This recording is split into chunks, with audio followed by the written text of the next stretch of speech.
Bersama orang-orang percaya di muka bumi ini, mari kita bersyukur, kita memuliakan Allah.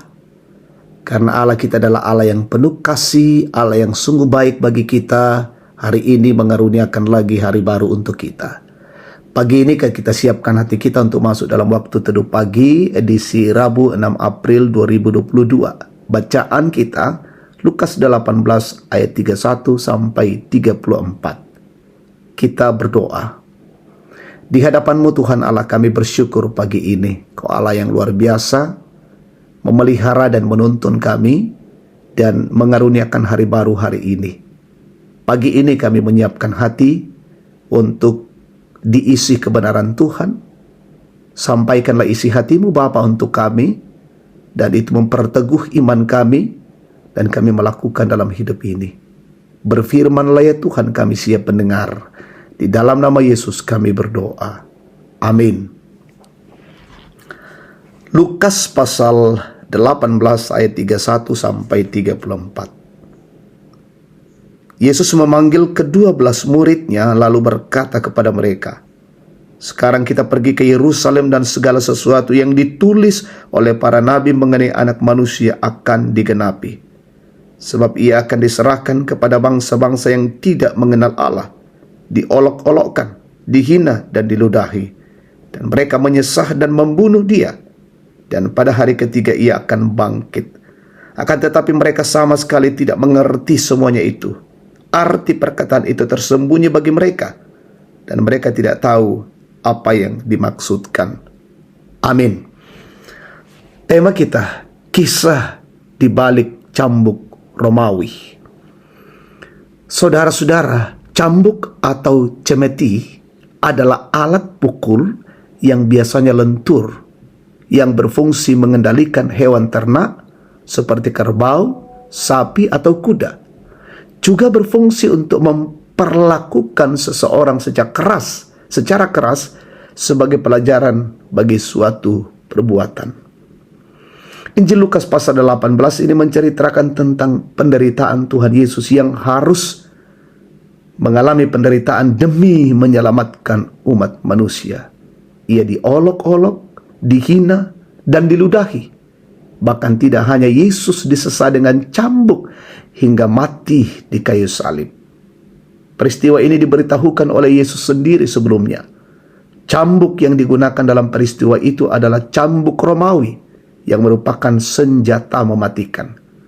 Senjata yang terbuat dari beberapa tali kulit yang diikat pada gagang kayu, di mana masing-masing tali dilengkapi dengan lempengan timah yang diikat pada jarak tertentu. Hal ini menunjukkan bahwa inilah pola kerja yang Allah lakukan untuk menunjukkan kasih-Nya kepada kita. Pola kerja yang berkorban demi kebaikan umat-Nya. Saudara, hal ini mengajarkan kepada kita bahwa kasih yang sungguh harus dengan kerelaan berkorban. Siap mengikuti Yesus berarti siap untuk berkorban bagi sesama. Orang percaya banyak yang ingin mengikut Yesus, mengikut Kristus, tetapi tidak rela memberi dirinya bagi kebaikan sesamanya.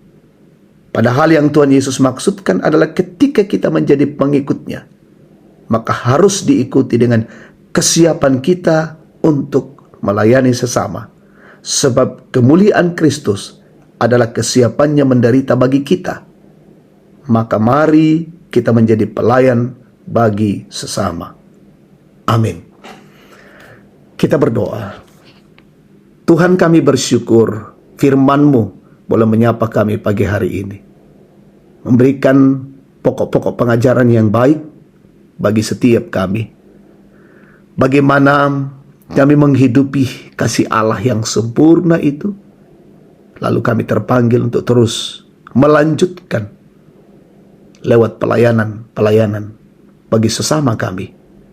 Mampukan dan arahkan kami ya Roh Kudus untuk terus menyatakan pelayanan bagi sesama kami yang di dalamnya ada pengorbanan, di dalamnya ada kesetiaan. Bapa di sorga, berkati umat-Mu hari ini, bekerja, berusaha, beraktivitas melayani, tuntun dan sertai. Pemerintah kami juga dianugerahkan hikmat mampukan untuk pemerintah kami terus menegakkan kebenaran dan keadilan di negeri ini. Umat-Mu dimanapun berada, dalam pendidikan, dalam mencari pekerjaan, Tuhan berkati. Yang sakit, Tuhan pulihkan. Berduka hiburkan. Yang bergumul teguhkan. Yang berulang tahun, yang menikmati keberhasilan, kesuksesan, sempurnakan syukur mereka. Yang menghadapi pergumulan-pergumulan yang berat, tolong ya Bapa. Dan orang tua kami dalam menikmati hari tua, selalu diberkati, dilindungi, dan diberikan sukacita. Dan seluruh kehidupan kami hari ini dan keluarga kami dan jemaat Tuhan, kami berada dalam bingkai kasih Allah, dilindungi dan dijaga. Dan hidup ini memuliakan nama Tuhan. Ini syukur dan doa kami, ampuni kami. Di dalam nama Yesus kami berdoa. Amin. Demikian waktu teduh kita, Tuhan memberkati kita. Selamat pagi dan shalom.